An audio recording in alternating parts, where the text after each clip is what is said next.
இந்த மாதிரி இருக்கவங்கள நடிக்க கூப்பிடாதீங்க நான் சொல்றேன். பிந்து மாதவி எல்லாம் நடிக்க கூப்பிடாதீங்க. ஏன் நடிக்க கூப்பிடுறீங்க? ப்ரமோஷனுக்கே வராத நடிகைகளை கூப்பிடாதீங்க. Not only Bindu Madhavi. சிம்பிளான மேட்ரு. நம்ம வீட்டில் எவனா செத்தா சாமி, பக்கத்து வீட்டுக்காரன் செத்தா பேய், இதெல்லாம் நம்புறோமா? பருப்பு மாதிரி பேசுற உலகத்தை நீங்கள் அடுத்தடுத்த ஜென்ரேஷன் கேவலமாக ஒப்படைச்சிட்டு போறீங்க. இப்படியே போச்சுன்னா உலகம் அழிஞ்சு போயிடும். நாளைக்கு அது அந்த உலகம் அழிக்கிறோம் வேற யாருமே இல்லை. நான் தான், நீங்கள் தான், உங்கள் பிள்ளை தான். எங்கள் அப்பன் பேரை எனக்கு என்ன விட்டு போயிடலாம் பாரு. சோத்த விஷமாவும் இங்கே சுவாச்சிட்டு இருக்கமே. யாரோ ஒருத்தர் நல்ல காற்றை சுவாசிக்கிறீங்களா சொல்லுங்களேன். கான்ஃபிடென்ட்டாக சொல்ல முடியுமா? நம்ம எவனுமே நல்ல காற்று சுவாசிக்கல.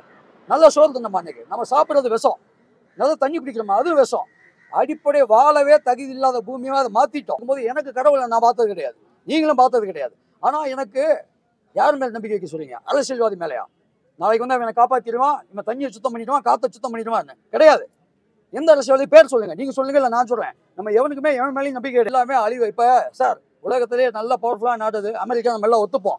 அமெரிக்காக்காரன் நினைச்சா ஒரே நைட்டில் அந்த சொமாலியா சவுத்துக்கு வழி இல்லாமல் இருக்க ஆப்பிரிக்கன் கண்ட்ரியில் பஞ்சத்தை தீர்க்க முடியும். அந்த முயற்சி எடுத்தான் அவன் கிடையாது. எவன் மேலே குண்டு போடலாம், அது அதிகாரத்தை எங்கே காட்டலாம்? நீங்கள் வெறும் ஈகோக்காக மட்டுமே வாழ்ந்துட்டு இருக்கோம். நான் பெரிய ஆளே, என் மகன் அண்ணே களி எங்கே விற்கிறேன் இல்லை அண்ணே அண்ணே அதான் அண்ணே அண்ணே அண்ணே அண்ணே சூப்பர்ண்ணே. உங்கள் கேள்வி இங்கே கிட்ட உங்கள் முத்தமே கொடுப்பேன். இதுக்கு தான் பதில் சொல்லுவீங்க இல்லைங்க. ஃபோன் இல்லாமல் வாழ்ந்துடலாம், சோறு இல்லாமல் சுவாசிக்க காற்று தண்ணி தான் இல்லைங்க. நீங்கள் வாழ்க்கையில் அடிப்படை அண்ணே அடிப்படை அண்ணே அடிப்படை அண்ணே அடிப்படை என்ன தேவை? ஃபோனானே, ஜீனானே, சோறுண்ணே. ஆமா ஆமாண்ணே அண்ணே. ஆக்சுவலா தீனா அண்ணே கிளைமேக்ஸ் தீனா செத்து நீங்க நம்புறீங்களா? இதுக்கு மேல என்ன சர்ப்ரைஸ் உடைக்க முடியாது. அடித்து பாப்பா ராவணனுக்கு சாவு இல்ல. எல்லாத்துக்கும் முதல் படம் வந்து காலபைரவர் பேஸ் பண்ண படம். அதாவது நம்ம காலத்தை ப்ராக்டிக்கலாக பேஸ் பண்ண படம் தான். உங்கள் நேரத்துக்கு முதல் நன்றி. ஒரு 2 மணி நேரம் உட்காந்து இந்த படத்தை பார்த்துருக்கீங்க. ஒரு புது டீம், ஒரு பெரிய முயற்சி, உங்கள்கிட்ட இருந்து ஒரு பெரிய சப்போர்ட் வரும்னு நினைக்கிறோம். இது ஒரு 53 வருஷத்துக்கு அப்புறம் ஒரு சிவன் பேஸ்டு படம். ஆதி தமிழனை பற்றியும் ஆதி கடவுளை பற்றியும், மனிதனுக்கும் கடவுளுக்குள்ள ஒரு கனெக்ஷன். அதை கடவுளுங்கிறத எந்த ஃபார்மில் வேணால் எடுத்துக்கலாம். அது நம்ம லைஃப் ஸ்டைலை பொறுத்து இருக்குது, நம்ம எண்ணங்களை பொறுத்து இருக்குது. இந்த படத்தில் நாங்கள் சிவனை மையமாக வச்சு எடுத்திருக்கோம். ஹோப்ஃபுல்லி படம் பார்த்தீங்க. இதுக்கப்புறம் உங்களுடைய சப்போர்ட் தேவை. நாங்கள் ஃபர்தராக அடுத்த கட்டத்துக்கு போகிறதுக்கு நீங்கள் உதவணும். மாயன் 2 அப்படின்னு இதை விட இன்னொரு பிரம்மாண்டத்தை பிளான் பண்ணியிருக்கோம். இந்த பிரம்மாண்டத்தை சப்போர்ட் பண்ணிங்கன்னா அதை இன்னும் நாங்கள் பெருசாக பண்ணுறதுக்கான முயற்சி பண்ணுவோம். இன்னும் வேறு எதுவும் இல்லை, 2 மணி நேரம் நல்லா என்டர்டெயின் பண்ணோம். அதில் நம்மளை பற்றிய சில விஷயங்கள், பாதி கற்பனை பாதி உண்மை, 2 கலந்து, கற்பனையில் உண்மையும் கலந்து உண்மையில் கற்பனையும் கலந்து ப்ரெசென்ட் பண்ணியிருக்கோம். அதான் ஹோப் மக்களுக்கு கொண்டு போய் சேருங்க. மக்களுக்கு பிடிக்கும்னு நம்புகிறோம். Let Mayan be a good entertainment film. அதான் மக்களை 2 மணி நேரம் புதுசாக இது ஒரு புது எக்ஸ்பீரியன்ஸ் கொடுக்கணுங்கிறது மட்டுமே ஐடியா. அவ்வளோதான். இதுக்கு உங்கள் ஆதரவு தேவை. நன்றி. படத்தில் 43 நிமிஷம் கிராஃபிக் சீக்வன்ஸ் பண்ணியிருக்கோம். இந்தியாவோட லாங்கஸ்ட் சிங்கிள் சீக்வன்ஸும் சொல்லலாம். படத்தோட கிளைமேக்ஸ் 8 நிமிஷம் கண்டினியூஸாக சிஜியில் தான் போயிருக்கோம். அது முதல் முறையாக மாயனில் ஒரு அட்டம்ப்ட். படம் கடைசி 22 நிமிஷமே சிஜி தான். அதில் சிங்கிளாக ஒரு கட்டே ஆகாமல் கம்ப்ளீட்டாக சிஜிலே போகிறது ஒரு 8 நிமிஷம் இருக்குது. 8 நிமிஷம் சிஜி முதல் அட்டம்ப்ட். இதில் நிறைய ஃபேஸ் மேப்பிங் டெக்னாலஜின்னு ஒன்று யூஸ் பண்ணியிருக்கோம். ஃபுல்லாக 3D ஆம்பியன்ஸ் யூஸ் பண்ணியிருக்கோம். இந்த கிராஃபிக்ஸுங்கிறது படத்துக்கு எங்களுக்கு ஒரு அடிப்படையாக ஒரு நல்ல கதை இருந்தது.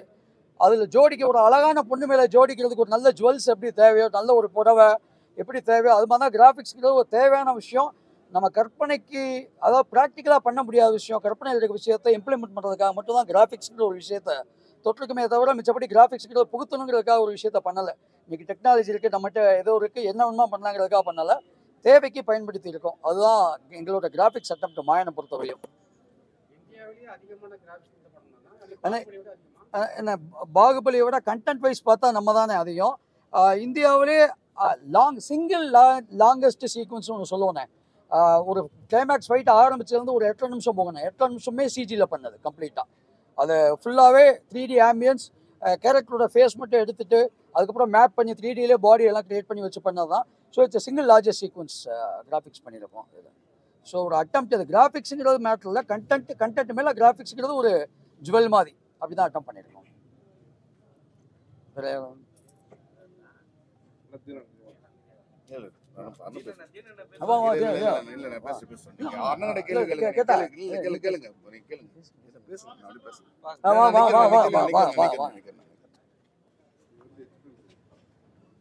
இல்லை, எனக்கு இது புதுசாக இருந்தது இந்த எக்ஸ்பீரியன்ஸ்லாம். இது வரைக்கும் நான் க்ரீன் மேட்டில் நான் நடிச்சதில்லை.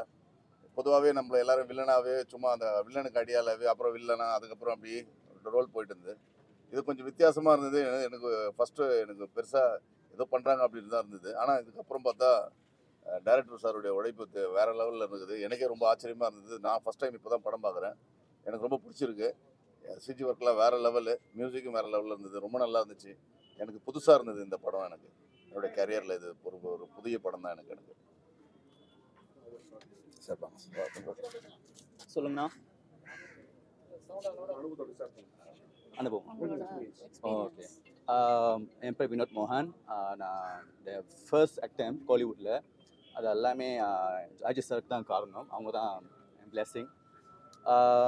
நான் மலேசியா படம் பண்ணியிருக்கேன், ஹவுசியில் படம் பண்ணியிருக்கேன். பட் இந்த மாதிரி படம் நான் வாழ்க்கை பண்ணதே இல்லை. இது என்னோடய ஃபர்ஸ்ட் படம். இது வந்து அதுவும் இல்லாமல் இது வந்து என்னோடய பிடிச்சமான படம், ஏன்னா ஷோனை பற்றி. ஸோ இது வந்து அது இல்லாமல் கிராஃபிக் எனக்கு ஃபர்ஸ்ட் டைம். இது 10 படத்தில் பண்ண எக்ஸ்பீரியன்ஸ் வந்து எனக்கு ஒரு படத்தில் கிடச்சிருக்கு. ஸோ அந்த எக்ஸ்பெக்ட் அந்த எம்எல்ஏ டைரக்டர் சார் எம்எல்ஏ வச்ச நம்பிக்கை அது உண்மையாலே sir thank you so much. And இந்த படத்தில் வந்து எனக்கு வந்து இவ கம்ஃபர்டபுளாக நல்லபடியாக பண்ணதுக்கு வந்து எங்கள் மாயன் க்ரூவுக்கு வந்து ரொம்ப தேங்க்ஸ் சொல்லணும். And cast and crew everything thank you so much. Maayan இது ஒரு நியூ ஆக்டம் எங்கள் டீம்லேருந்து. இது வந்து உங்கள் சப்போர்ட் இன்றைக்கும் எனக்கு தேவைன்னா உங்கள் சப்போர்ட் இன்றைக்குமே எங்கள் மாதிரி ஒரு நியூ கமர்ஸ்க்கு எங்கள் மாதிரி நியூ ப்ரொடக்ஷன் டீமுக்கு எல்லாம் உங்கள் சப்போர்ட் இன்றைக்கி தேவைப்படுது. And thank you. இது வந்து நான் என்ன சொல்லணும்னா, நான் வந்து மலேசியா வந்தாலும் கூட நான் வந்து ஐம் ப்ரவுட் டு பி தமிழன். ஐம் ப்ரவுட் டு தமிழன் and I love to be here. Thank you.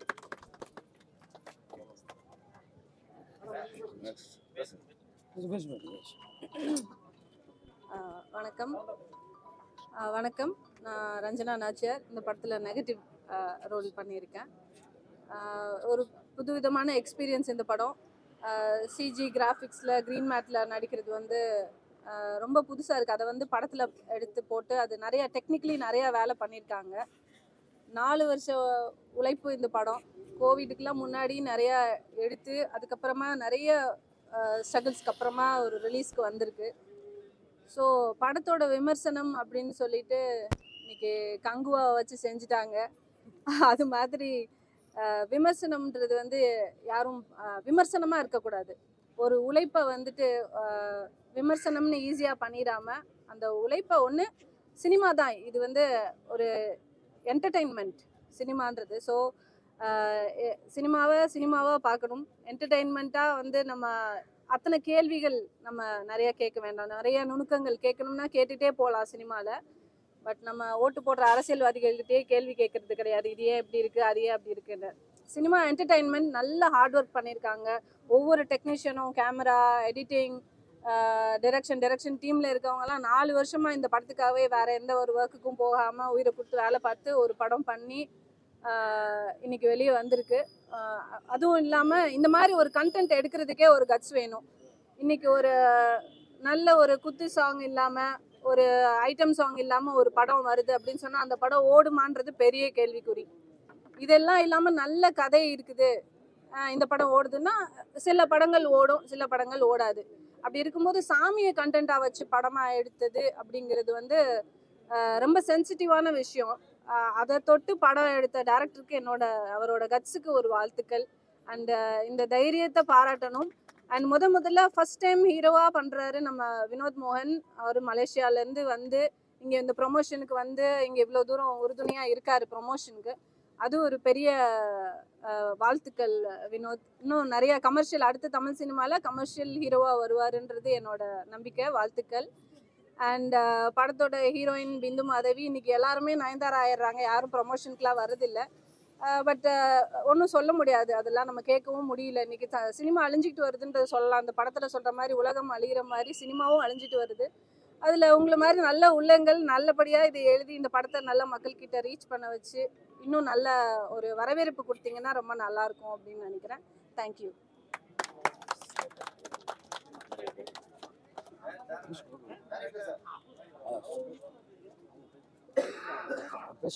பேசிட்டு வணக்கம். எல்லாருக்கும் வணக்கம். நான் உங்க மரியா பேசுறேன்.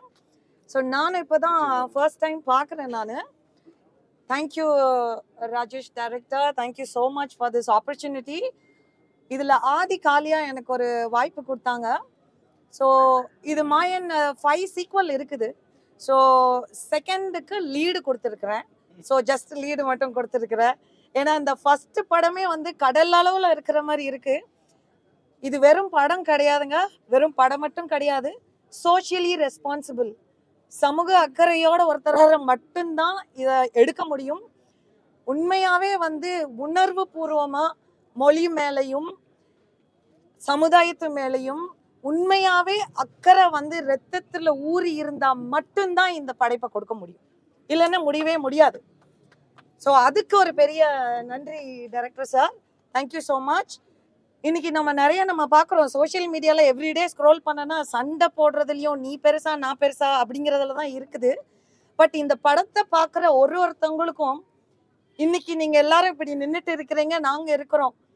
வெறும் இந்த கேமராவை வச்சுக்கிட்டு வெறும் காசுக்காக மட்டும்தான் எடுக்கிறீங்களா, இல்லை உண்மையாகவே உணர்வுபூர்வமாக எடுக்கிறீங்களா அப்படிங்கிறத மனசாட்சியோடு இருந்து பார்த்து நாங்கள் பேசுகிற நாங்களும் சும்மா ஏதோ பேசணும் அப்படிங்கிறதுக்காக பேசாமல் நடிக்கிறப்ப கூட ஆஸ் அன் ஆர்டிஸ்ட் வந்து ஒரு சோஷியல் ரெஸ்பான்சிபிளோட நடிச்சா நம்மளுடைய தமிழ் சினிமா நெக்ஸ்ட் லெவலுக்கு கண்டிப்பாக போகுங்க. அந்த மாதிரி நமக்கு டைரக்டர்ஸ் ரொம்ப கம்மியாக தான் இருப்பாங்க. எல்லாமே பார்த்தீங்கன்னா பெரிய பெரிய ஆக்டர்ஸ், ஏன்னா படம் பண்ணுறப்பவே ஆக்டர் யாரு அப்படின்னு கேட்பாங்க. ஆக்டர் கிடைச்சாதான் ப்ரொடியூசர் கிடைப்பாங்கங்கிற நிலைமையில இருக்குது. கதை தான் உங்களுடைய கதாநாயகனாக இருக்கணுங்கிறது தான் என்னுடைய நம்பிக்கை. ஆக்சுவலி தட் இஸ் ஹவ் நம்ம தமிழ் சினிமாவை பெட்டர் ஆக்கணும்னா உங்களை மாதிரி மீடியாவோட சப்போர்ட்டால மாத்திரமே முடியும். எங்களை அழிக்கிறதுக்கும் உருவாக்குறதும் மீடியா நீங்க தாங்க. உண்மையா உங்க சப்போர்ட், அதுல நீங்க ஒரு ஆளும் ரெஸ்பான்சிபிளா இருந்தா மட்டும்தான் இந்த மாதிரியான படைப்புகள் வர முடியும். இல்லைன்னா ரொம்ப கஷ்டம். ஏன்னா வாயில நிறைய பிலாசபி சொல்லிட்டு போகலாம். இப்போ பிலாசபி சொல்றது குழந்தை கூட பிலாசபி பேச ஆரம்பிச்சுட்டாங்க. ஸோ பிலாசபி பேசுறது இல்லைங்க, இது படமாக காமிக்கிறப்போ நம்ம உணர்வு பூர்வமாக உள்ளே இறங்கணும். எல்லாரும் ஒருத்தவங்களும் ரெஸ்பான்சிபிளாக இருக்கணும் அப்படிங்கிறதுக்காகவே இந்த படம். இது வெறும் படைப்பு கிடையாது, இது உங்கள் உணர்வு, மொழி மேலே, தேசத்து மேலே, உங்கள் உயிர் மேலே ரெஸ்பான்சிபிளாக இருக்கணுங்கிறத எடுத்து காமிச்சிருக்காங்க. Thank you for all the support. இந்த மாதிரி நிறைய படைப்புகள் வரணும். அதுக்கு உங்களை மாதிரி மீடியாவுடைய சப்போர்ட் எங்களுக்கு தேவை. எங்களுடைய 100% எங்களுக்கு தெரிஞ்சது இது ஒன்று, அது ஒன்று உங்களுக்காக நாங்கள் எப்போவுமே பண்ணுவோம். Thank you so much. Thank you thank you.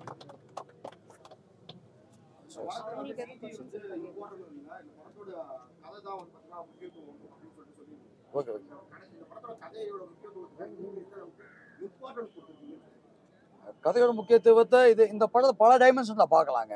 நீங்கள் எந்த டைமென்ஷனில் பார்த்தீங்கன்னு தெரியல. இந்த படத்துக்கு பல டைமென்ஷன் இருக்குது. ஆஸ் சிம்பிள் அஸ் தட், நான் கடைசியில் ஒரு குட்டி டாக்குமெண்ட்ரி போட்டிருப்பேன். அதை நான் வெளியே ரிவீல் பண்ணலாம், தப்பு இல்லை. நமக்கு ஒரு அழகான பூமி இருந்தது. நம்ம அப்பாக்கள் எந்த நல்ல பூமியில் வாழ்ந்தாங்களோ அதில் நம்ம வாழலை. நம்ம தாத்தாக்கள் எவ்வளோ நல்ல பூமியில் வாழ்ந்தாங்களோ அதில் நம்ம அப்பாக்கள் வாழலை. நம்ம எந்த அளவுக்கு ஒரு நல்ல பூமியில் உங்கள் எல்லாத்துக்கும் குழந்தை இருக்கும், அடுத்த ஜென்ரேஷன் இருக்கும். நம்ம விட்டுட்டு போகிறது இன்னும் ஒரு சாக்கடையை தான் விட்டு போகிறோம். தட் இஸ் அதை சொல்கிறதுக்கு நான் இதை மட்டும் டைரெக்டாக சொன்னேன்னு வைங்களேன், ஒரு டாக்குமெண்ட்ரி படம் ஆகிடும். சொல்கிறதுக்கு ஒரு கதை வேணும், ஒரு விஷயம் வேணும், பார்க்குறதுக்கு ஒரு டோட்டலாக ஒரு ஃப்ளோ வேணும், ஒரு 2 மணி நேரம் ஃப்ளோ வேணும். இருந்தால் தான். ஸோ பல விஷயங்களும் இதை மாறி கொண்டு வந்திருப்போம். கதைக்கு சம்பந்தம் இல்லாத மாதிரி இருக்கலாமா, எல்லாமே வீவா இருக்கு. அதான் அந்த ஸ்கிரிப்ட். ஸோ கதைக்கான முக்கியத்துவம் கண்டிப்பாக கொடுக்கப்பட்டிருக்கு. ஆமாம் ஆமாம் ஆமாம் ஆமாம் கண்டிப்பாக. Okay sir. ஆமாம் கண்டிப்பாக. ஆமாம் கண்டிப்பாக ஜென்ரல் ஆடியன்ஸ் மைனாக வச்சு தான் பண்ணிட்டு இருக்கோம். அதனால தான் நீங்கள் கண்டிப்பாக அக்செப்ட் சார் மக்கள்கிட்ட போனால் தான் தெரியும். ஏன்னா இங்கே நான் ஒரு படம் தான், ஒரு கதை எழுதி, நான் ஒரு இயக்குனர், ஒரு கிரியேட்டர், ஒரு படம் எடுக்கிறேன். அக்செப்டன்ஸ் கிட்ட தேட்டருக்கு போனால் தான் தெரியும். இப்போ நீங்கள் நாளைக்கு கொண்டு போய் சேர்க்குறீங்க, தேட்டரில் மக்கள் பார்க்குறாங்க. அவங்க பார்த்ததுக்கு அப்புறம் தான் எக்ஸாக்டாக நமக்கு அவங்களுக்கு எந்த அளவுக்கு பிடிச்சிருக்கு, அவங்க ரசிப்பாங்களா மாட்டாங்களா தான் அடுத்த கட்டம். நான் எப்பயுமே இது ஒரு பிட்ச் தான். நான் எப்படி ஒரு ப்ரொடியூசர்கிட்ட போய் ஒரு கதையை போய் சொல்கிறேனோ அது ஒரு பிட்ச் தான், போய் சொல்கிறேன். அவங்க பார்க்குறாங்க, அவங்க பார்த்துட்டு சரி வேறு ஏதாவது கதை இருக்கான்னு கேட்குறாங்க, இல்லை இந்த கதையை பண்ணுறாங்க. ஸோ அவங்க எப்படி அக்செப்ட் பண்ணிக்கிட்டாங்களோ ஆடியன்ஸ் அவர் தான். அவர் அக்செப்ட் பண்ணிட்டு காசு போட ஏற்றுக்கிறாரு. அதுக்கப்புறம் அவர் காசு போடுறாரு. அதுக்கப்புறம் இந்த படம் முடிச்சிட்டேன். இப்போ ஆடியன்ஸ் அங்கே போனால் தான் அவங்க எப்படி ஏற்றுக்கிட்டாங்களா இல்லையா எனக்கு தெரியும். ஆனால் ஒவ்வொரு இயக்குனரும், நான் மட்டும் கிடையாது, ஒவ்வொரு இயக்குனரும் நீங்கள் பார்த்தீங்கன்னா அவங்க படத்தை மக்கள் ஏற்றுப்பாங்கிற நம்பிக்கையில் தான் எடுக்கிறாங்க. அந்த நம்பிக்கையில் தான் நானும் எடுத்திருக்கேன். Okay sir. இல்லை சார், என்னன்னா சிம்பிளான விஷயம் சார். குமரிக்கண்ட அழியும் போது நானும் இல்லை, நீங்களும் அங்கே இல்லை. அதை பற்றி இல்லை சார். அது வந்து எக்ஸாக்டாக அதை பற்றி ஹிஸ்ட்ரி நம்மகிட்ட கிடையாது. ஒரு இதுதான் அப்படின்னு அதிகாரப்பூர்வமான ஹிஸ்ட்ரி கிடையாது. ஸோ அது பாதி கேள்விப்பட்டதும், பாதி குட்டி ஆராய்ச்சி பண்ணதும், பாதி கற்பனையில் எல்லாம் கலந்து தான் அதை பண்ணியிருக்கோம். இப்படியாவது இருக்கலாம், இது என்னுடைய யூகம். நாளைக்கு நீங்கள் அந்த படத்தை எடுத்தீங்க குமரிக்கண்டத்தை பற்றி, உங்கள் யூகத்தின்படி அது வேற மாதிரி மாறும். ஸோ இது ஒரு யூகம் தான். இதை வந்து நம்மள்கிட்ட வந்து இதுதான் நடந்ததுங்கிற ஒரு ஃபேக்டை சொல்றதுக்கு ஆட்கள் கிடையாது. குமரிக்கண்டத்தை பற்றி நம்ம கவர்மெண்ட்டோ இல்லை நம்ம இந்தியன் கவர்மெண்ட்டோ வெள்ளக்கார ஆராய்ச்சி பண்ணிட்டு இருக்கோம். அது ஒரு விஷயம். அவன் அதுக்கு லெமுரியான்னு பேர் வச்சிட்டான். குமரிக்கண்டம் இன்னைக்கு லெமுரியாங்கிற பேரில் தான் அதிகமாக தெரியப்படுது. குமரிக்கண்டம் ரொம்ப கம்மியாக தெரியப்படுது. தமிழை மாதிரி நாளைக்கு கம்யூனிட்டிக்கா சாமல் மேன் வெள்ளக்காரன் what is the first language இந்த வேர்ல்ட் அப்படின்னா டாமல் அப்படிங்கிறான். நம்ம தமிழில் பேச மாட்டேங்கிறோம். நம்ம என்னடா தமிழ் அப்படிலாம் கிடையாது சார். உலகத்தில் ஆதின்னு ஒன்று இருந்தது. அந்த ஆதி நம்ம தான்.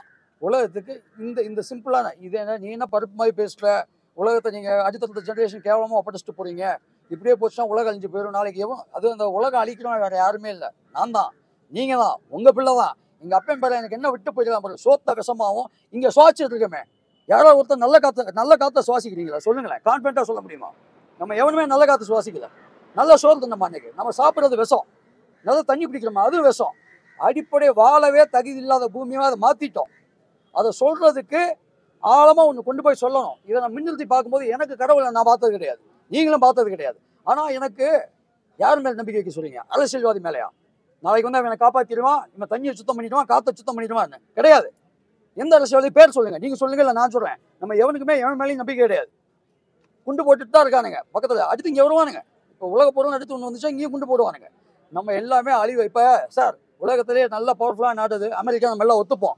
அமெரிக்காக்காரன் நினைச்சா ஒரே நைட்டில் அந்த சொமாலியா சவுத்துக்கு வழி இல்லாமல் இருக்க ஆப்பிரிக்கன் கண்ட்ரியில் பஞ்சத்தை தீர்க்க முடியும். அந்த முயற்சி எடுத்தான் அவன் கிடையாது. எவன் மேலே குண்டு போடலாம், அது அதிகாரத்தை எங்கே காட்டலாம்? இங்கே வெறும் ஈகோக்காக மட்டுமே வாழ்ந்துட்டு இருக்கோம். நான் பெரிய ஆளே, என் மகன் இன்ஜினியர். என்னைக்கு என் குடும்பம் சந்தோஷமாக வாழுது, நாங்கள் நல்ல சோறு திங்கிறோம், எங்களுக்கு பிடிச்ச எங்கள் ஆதிக்குடி நாங்கள் பண்ண வேலை விவசாயத்தை பண்ணிகிட்டு இருக்கோம், நிம்மதியாக வாழ்கிறோங்கிற ஒரு அந்த தாட் ப்ராசஸே கிடையாது. எவனையோ எவன் கூடயே கண்ணுக்கு தெரியாதவங்க கூட ரேஸுக்கு ஓடிட்டு இருக்கோம். அதான் நம்ம வாழ்க்கை. உன் வாழ்க்கை நான் வந்து இங்கே வந்து நீ மற்றவனை பாரு, அவனை பாரு, இவனை பாருலாம். ஃபஸ்ட்டு உன் வாழ்க்கையை பாரு. உன் குடும்பத்துக்கு நீ நல்ல சோறு கொடுக்குறியானா கிடையாது. இன்னைக்கு சார் நீங்கள் வீட்டுக்கு போகும்போது வீட்டுக்கு ஒரு பிரியாணி வாங்கிட்டு போகிறீங்க. நம்ம பூர்வீக சாப்பாடு பிரியாணியா சார்? இன்றைக்கி தமிழோட ஃபுட் என்னன்னு கேட்டிங்கன்னா பிரியாணிக்கு நமக்கு என்னங்க இருக்குது? அதை அட்லீஸ்ட் ஊன் சோறுனா சொல்லிட்டு போ. அந்த காலத்தில் குழம்பு ஊற்றி எல்லாத்தையும் கலக்கி வாரத்துக்கு போகும்போது கட்டிட்டு போனானுங்க. அதுவே பாதி தான், ஆதி கிடையாது. ஆனால் இன்றைக்கி அதுவும் நம்ம அடையாளத்தை சுத்தமாக சார் நம்ம ஏற்கனவே ஓகே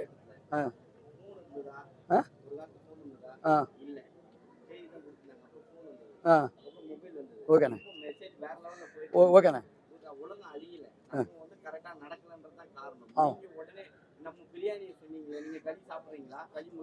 அண்ணே களி எங்கே விற்கிறோம்? இல்லை அண்ணே அண்ணே அதான் அண்ணே அண்ணே அண்ணே அண்ணே சூப்பர்ண்ணே. உங்கள் கேள்வி கிட்ட உங்கள் முத்தமே கொடுப்பேன். இதுக்கு தான் பதில் சொல்லுவீங்க இல்லைங்க. ஃபோன் இல்லாமல் வாழ்ந்துடலாம், சோறு இல்லாமல் சுவாசிக்க காற்று தண்ணி தான் இல்லைங்க. வாழ்க்கையில் அடிப்படை அடிப்படை என்ன தேவை? ஃபோனானே, ஜீனானே, சோறுண்ணே, தண்ணிண்ணே, சுவாசிக்கிற காற்று. அண்ணே நீங்கள் அதை விட்டு அண்ணே நீங்கள் அது அடுத்து போயிட்டீங்க. நான் கேளுங்க. ஆமாண்ணா அண்ணே கட்டலாண்ணே. சரிங்கண்ணா. ஆமாண்ணா அண்ணே.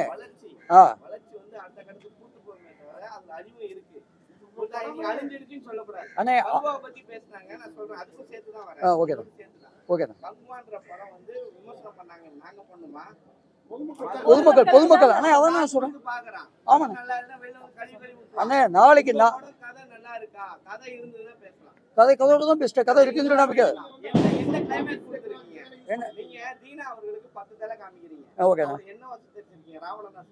கிடையாது. அதான் மாயன் 2ல கட்டி அண்ணே 10 தலை காட்டினா ராவணங்கிறத நம்மளுடைய ரெஃபரன்ஸ் தான் நீங்கள் சொல்கிறீங்க. மாயன் 2ல அதுக்கு ஆன்சர் வச்சிருக்கேன். அதை தான் பண்ணுறேன். ஆமாண்ணே நான் மாயன் 2ல ரெஃபரன்ஸ் வச்சிருக்கேன். நான் அதுக்காக அண்ணே அடுத்த கதையில் அடுத்த படத்தில் அதுக்கு ஆன்சர் வச்சுருக்கேன். நான் இப்பயே அதை சொல்லிட்டேன்னா கதை ரிவீல் ஆகிடும், நான் சொல்ல முடியாது. மாயன் 2ல அதுக்கான ஆன்சர் இருக்குது. என்ன 10 தலை ஓகே ஓகே ஓகே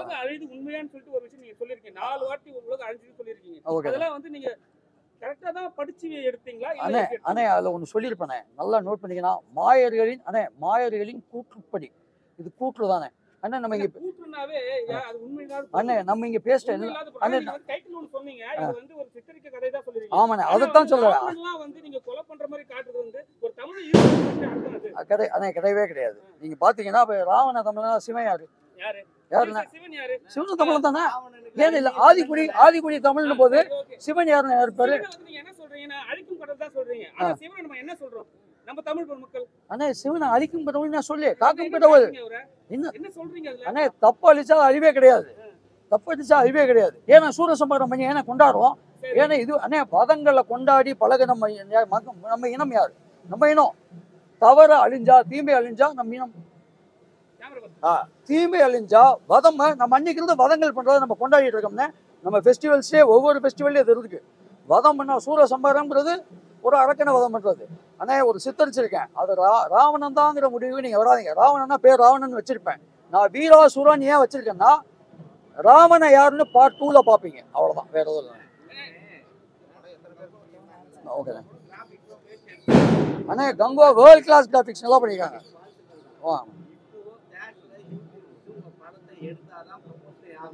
ஆமா தேட்டர்லண்ணே புரியுதுண்ணே. அண்ணே என் படத்துக்கு எடுத்துக்கண்ணே நான் அலோவ் பண்ணுறேன் அண்ணே. அவங்க அவ்வளோ அண்ணே நான் ஒருத்தன் இந்த இண்டஸ்ட்ரியில ஒரு சின்ன துளி புதுசாக வந்திருக்கேன். நான் வந்து இண்டஸ்ட்ரியில என்ன எடுக்கலாம் முடிவு பண்ணுறதுக்கு நான் யார்? அங்கே ஒரு குழு இருக்கு. அவங்க அண்ணே என் படத்துக்கு அண்ணே தனிப்பட்ட உரிமை எனக்கு கொடுத்தீங்கன்னா கண்டிப்பாக ரிவ்யூ பப்ளிக் ரிவ்யூ எடுங்க. பப்ளிக் பிடிச்சிருந்தா படம் பார்க்கட்டும், நான் அதுக்கு ஓப்பன் ஆகிறேன். ஓகேண்ணே ஓகே ஆமாண்ணே. தேட்டர்ல வந்து எந்த படம் வெளியே வரல, பெரிய 2 ஜாமான் படமே வெளியே வரல. ஏன் வரலன்னா ஃபர்ஸ்ட் எப்பவுமே எடுத்து எல்லாரும் போடுவாங்க. அந்த விஷயம் வந்து தேட்டருக்குள்ள யாருமே உள்ள போய் நாங்க வந்து ரிக்வெஸ்ட் பண்ணி கேட்டு கூட எங்களை அலோவ் பண்ணல. இப்போ வந்து எல்லா ப்ரொடியூசரும் கதறாங்க. என்ன கதறாங்கன்னா, நானா இப்ப நீங்க வந்து சம்பாதிச்சு போயிட்டீங்க, நீங்க பேசுவீங்க, ஆனா நாங்க வந்து சம்பாதிக்க போறோம், எங்களை வழிவிட மாட்டீங்களேன்னு சொல்லிட்டு நிறைய பேர் சொல்றாங்க. ஆனா வந்து எந்தவித தேட்டர் ஓனர்ஸும் சரி, திருப்பூர் சுப்பிரமணிய அவரும் சரி, எந்த யாரும் சைஸ் சாய்க்கிறது கிடையாது. ஒரே ஒரு பெரிய உச்ச நட்சத்திர நடிகருக்கு மட்டும் இவ்வளவு சப்போர்ட் பண்றாங்க, மத்த எந்த நடிகரும் சப்போர்ட் பண்றது இல்ல. அது எப்படி வந்து நீங்க வந்து எடுத்து போய் வெளியே காட்ட போறீங்க? ஆனா இது என்னன்னா உண்மைதான், நீங்க ரிவ்யூ பண்றது படத்துக்கு உண்மையிலே ஹெல்ப் பண்ணுது. நீங்க ரிவ்யூ பண்றது படத்தை அழிக்குது. நீங்க தான் இப்போ சொன்னீங்க டெக்னாலஜி வளர்ச்சி எப்படி வந்து ஒரு விஷயத்தை உருவாக்குமோ ஒரு விஷயத்தை அழிக்கணும், அதே மாதிரி தான் இந்த ரிவ்யூவும் அதுக்கு ஈக்குவல். நீங்க யாரோட பாயிண்ட் ஆஃப் வியூ பாக்குறீங்கன்னு இருக்கு. ஒரு பாயிண்ட் ஆஃப் வியூவில் பார்த்தா கண்டிப்பாக படத்தை கொண்டு போய் நல்ல படங்களை கொண்டு போய் மக்கள்கிட்ட சேர்க்கறதுக்கு ரிவ்யூ மிக மிக மிக மிக முக்கியம். இன்னொரு பாயிண்ட் ஆஃப் வியூவில் ஒரு படம் சுமாராக இருக்க படத்தை மிகப்பெரிய செய்கையாக இருக்குது, செஞ்சு முடிச்சிடுறாங்க. அது கொஞ்சம் தப்பிக்க வாய்ப்பு இருக்க படம் தப்பிக்கவே முடியாமையும் போயிடுது. அது ப்ரொடியூசர்ஸ் பாயிண்ட் ஆஃப் வியூவில் அது உண்மையிலே அது மிகப்பெரிய ஒரு பண இழப்பை கொடுக்கறதுனால அவங்க அதுக்கு பயப்படுறாங்க. இந்த இன்செக்யூரிட்டியும் இருக்குன்னு இல்லை நல்லதும் இருக்குது. நான் 2 சைடையும் பார்க்குறேன். இதை என்ன தனிப்பட்ட முறையில் கேட்டிங்கன்னா, நான் படத்துக்கு நம்பிக்கையில் சரி மக்களோட ஓட்டிங் மக்களோட ரியாக்ஷன் கரெக்டாக நம்புறேன். அதனால நான் ஓப்பனாக இருக்கேன். நீங்க ரிவ்யூ போய் பண்றது தமிழ் சினிமால இது மாதிரி ஒரு சிஜி இவ்வளவு நேரம் பார்த்தது இல்ல. என்ன காரணம்? ஏதாவது நம்ம ரெக்கார்ட் பண்ணிருக்கோமா இந்த இவ்வளவு நேரம் சிஜில? ஓகேண்ணா சார் என்ன ஏன் கேக்குறேன்னா, தமிழ் சினிமாலே நாங்க இவ்வளவு நேரம் சிஜி பார்த்தது இல்ல. ஓகேண்ணா நம்ம பாகுபலில கூட ஒரு சில சீன்ஸ் தான் வரும். எவ்வளவு நேரம் ஃபுட்டேஜ் கொடுத்துருக்கீங்க, என்ன பண்ணிருக்கீங்க அதுல? ஆனா மோர் தென் நாங்க உருவாக்குறது மோர் தென் 1 hour சிஜி பண்ணோம். அந்த 1 hour சிஜியில் நாங்களே சில விஷயம் தரம் கம்மியாக இருக்குன்னு டிஸ்குவாலிஃபை பண்ணி ஒரு 43 நிமிஷம் 45 நிமிஷம் உள்ள கேரி பண்ணியிருக்கோம். அது அப்படி கிடையாது. அந்த தமிழ் சினிமா இது பார்த்தலாம். என்னுடைய பேசிக் பேக்ரவுண்ட், நான் 20 வருஷத்துக்கு நான் ஒரு கிராஃபிக் டிசைனர். என்னுடைய சிஜி தான் பண்ணிட்டு இருந்தேன். எனக்கு அந்த பேஸில் நான் படம் பண்ணதுனால எனக்கு சிஜியை விசுவலைஸ் பண்ணுறதுக்கு ஈஸியாக இருந்தது. எனக்கு அதுக்கேற்ற கற்பனை கதை இருந்தது கையில். ஸோ அதனால் என்னால் எக்ஸிக்யூட் பண்ண முடிஞ்சது. கதையும் இதுக்கு நான் எனக்கு அந்த சிஜி தெரியணும்னா எழுதும்போது கதையை வந்து ஒரு ஃபேண்டசி ஃபிலிமாக எழுத முடிஞ்சது. ஒரு கற்பனை கதை தான். ஆனால் எந்த ஆஃப் நம்ம என்ன ஆர்கியூ பண்ணலாம், நீ உட்கருத்து என்ன சொல்கிறாங்கிறத தான் நான் சொன்னே தவிர உலகம் அழியும் நான் இது வந்து நான் தான் முன்னாடியே கற்பனை தான் போட்டேன். It's a fantasy film. அதாவது ஒரு தவறு நடக்கும்போது சரி இந்த தவறு நடக்காமல் தான் நல்லா இருக்குமே, இவங்க சொல்கிறான் இல்லை சாமி அவன் கண்ணை குத்துனா நல்லா இருக்குமே, அவன் வயிற்றுலேயே குத்துனா நல்லா இருக்குமே, அவன் பாரு எல்லாத்தையும் வெட்டுறானே, இதெல்லாம் ஆசை தான் எல்லாத்துக்கும். அப்போ எல்லாத்துக்குமே இந்த ஆசை இருக்குது. அப்போ எனக்கும் அந்த ஆசை இருக்குது. சின்ன வயசு இந்த ஆதகம் என்ன அந்த ஆசையும் எனக்கு இருக்குது. ஆனால் இல்லை அண்ணா இல்லை அண்ணா பொதுவான இல்லை அப்படி அண்ணா படம் இல்லைண்ணா அப்படி கிடையாதுண்ணா. இந்த கதைக்கு சரி நாங்கள் நிறைய பேர் நான் ஓப்பனாக பேசணும். நிறைய பேர் இல்லை அண்ணா இல்லைண்ணா அண்ணா சின்ன படங்கள் அவங்க வேற கமிட்மெண்ட் என்ன கமிட்மெண்ட்ல இருக்காங்க தெரியல. நான் அண்ணா அண்ணே அதாவது உங்களுக்கு தெரியுது, அது நடிக்கிற ஹீரோயின்ஸ்க்கும் இன்னைக்கு தெரியணும் கேரக்டர். இல்லை இல்லை இல்லை இல்லை அண்ணா இந்த மாதிரி இருக்கவங்கள நடிக்க கூப்பிடாதீங்க நான் சொல்றேன். பிந்து மாதவி எல்லாம் நடிக்க கூப்பிடாதீங்க. ஏன் நடிக்க கூப்பிடுறீங்க? ப்ரமோஷனுக்கே வராத நடிகைகளை கூப்பிடாதீங்க. நாட் ஓன்லி பிந்து மாதவி, ப்ரமோஷனுக்கு வரணும். மலேசியால இருந்து ஒரு பையன் வந்திருக்காரு, மலேசியால இருந்து வந்திருக்காரு. அந்த படம் போகணும், நல்லா தமிழ்நாட்டுல ஓடணும்ன்றதுக்காக வந்திருக்காரு. அப்ப தமிழ்நாட்டுல பிறந்து தமிழ் படத்துல நடிக்கிற நடிகை வரல அப்படின்னு சொன்னா அதுக்கு காரணம் என்ன? எல்லாத்துக்கும் சேர்த்து தானே பணம் வாங்குறீங்க.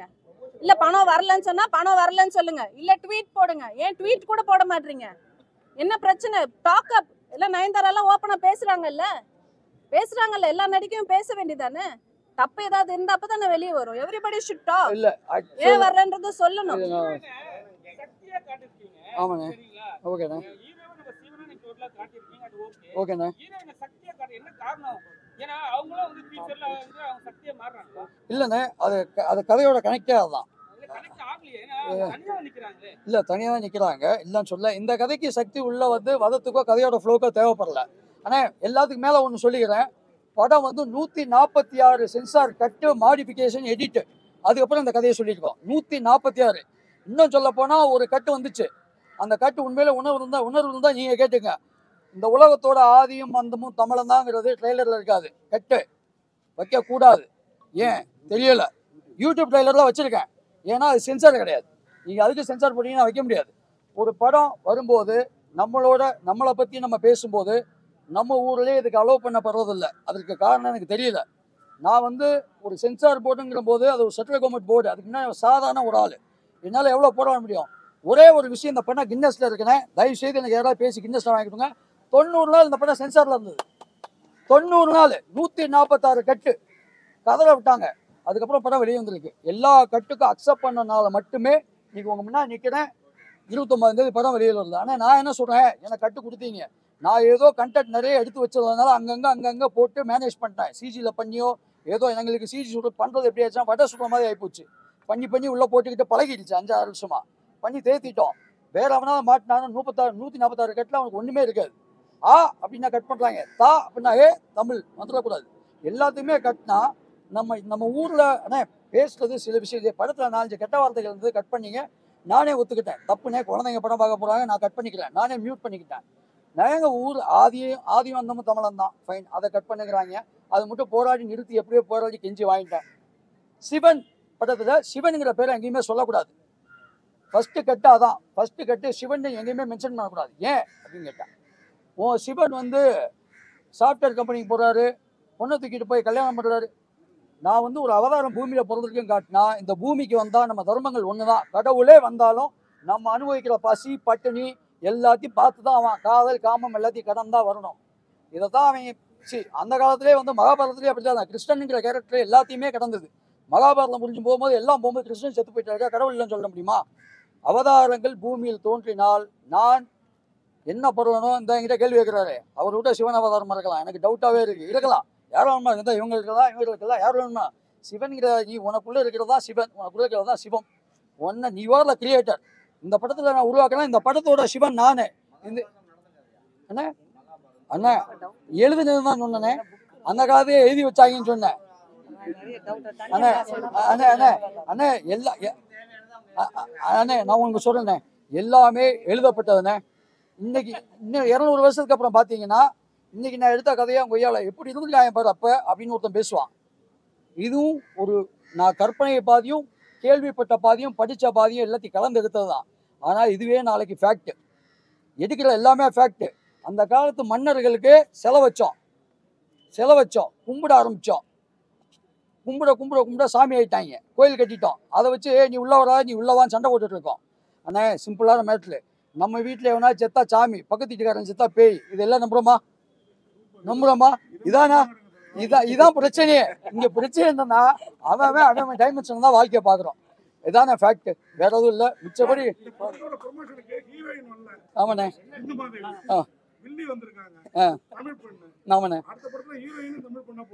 ஆனா கண்டிப்பா ஹீரோயின் தமிழ் பண்ணா போறேன். இன்னொரு விஷயம் என்ன, படத்துல வெள்ளியா வரவங்கலாம் நிஜ வாழ்க்கையில வெள்ளி கிடையாது, படத்துல கதாநாயகி வரவங்க நிஜ வாழ்க்கையில கதாநாயகியா கிடையாது.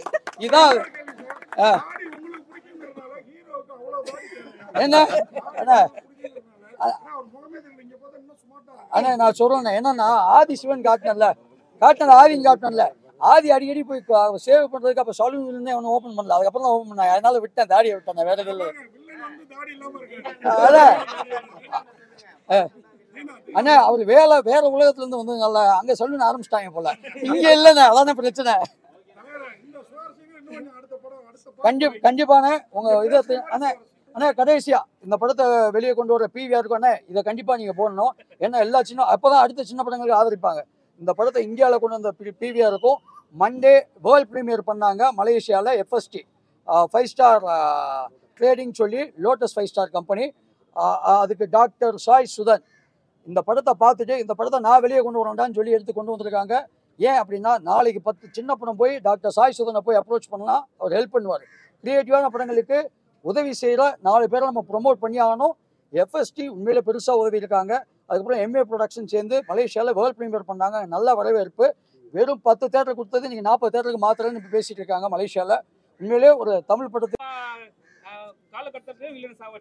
ஏங்க கலிகாலம் சாவடிக்க முடியல. ஆமா ஆமாண்ணே. அண்ணே ஆக்சுவலா கிளைமேக்ஸ் தீனா செத்து நீங்க நம்புறீங்களா? இதுக்கு மேல என்ன சர்ப்ரைஸ் உடைக்க முடியாது, அடுத்து பாப்பா. ராவணனுக்கு சாவு இல்ல, அது ராவணனும் இல்ல, அதான் மேட்ரு. ஓகே.